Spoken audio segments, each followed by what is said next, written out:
బాపట్ల జిల్లా వేటపాలెం మండలం దేశాయిపేట సిలోన్ కాలనీలో కాంగ్రెస్ ప్రభుత్వం 1980వ సంవత్సరంలో 9 ఎకరాల 99 సెంట్ల భూమిని కాందిసీకులు కోసం కేటాయించింది. ఆ తర్వాత కొంతమంది స్థానికులు అక్కడికి అక్రమంగా చొరబడ్డారు. ఆ భూమిపై సిలోన్ కాలనీ వాసులు న్యాయస్థానాన్ని ఆశ్రయించారు. న్యాయస్థానం వారు స్టే ఇచ్చారు. ఈ క్రమంలో వేటపాలెం ఎంఆర్ఓ, చీరాల ఎంఆర్ఓలు స్టే ఉత్తర్వులను బేఖాతరు చేస్తూ సిలోన్ కాలనీ వాసులను కాదని వేరే వ్యక్తులకు పట్టాలు జారీ చేశారు.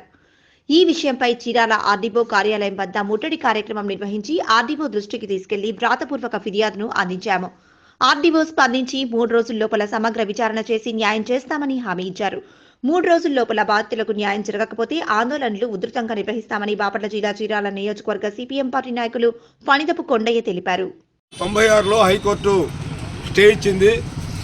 ఆ స్టే మీద 2016లో స్థానికులు మీ స్థానం ఖాళీ చేయమని చెప్పి స్టేకి వెళ్ళారు.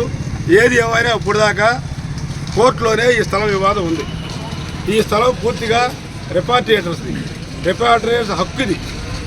ఇందువల్ల రిపార్టియేటర్స్ ఈ స్థలాన్ని కోర్టులో ఉన్న ఈ స్థలంకి గత ఎంఆర్ఓ చీరాల వేటపాలెం గత ఎంఆర్ఓ అక్రమంగా పట్టాలు డబ్బులు తీసుకొని పట్టాలు మంజూరు చేశారు.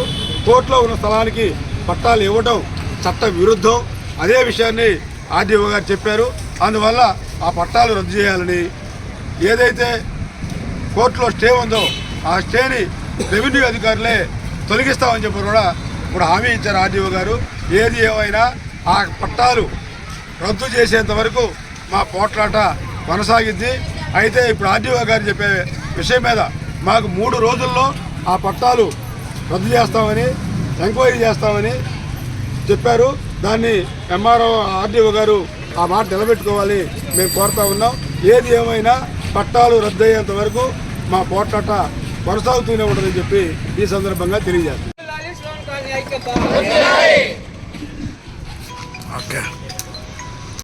ఐక్యత రద్దు చేయాలి. వివాదంలో ఉన్న పట్టాలను చర్య తీసుకోవాలి. ఎంఆర్ఓ పైన, వేటపాలెం ఎంఆర్ఓ పైన న్యాయం చేయాలి. సిలోన్ కాలనీ వాసులకు న్యాయం చేయాలి. సిలోన్ కాలనీ వాసులకు న్యాయం చేయాలి. సిలోన్ కాలనీ వాసులకు.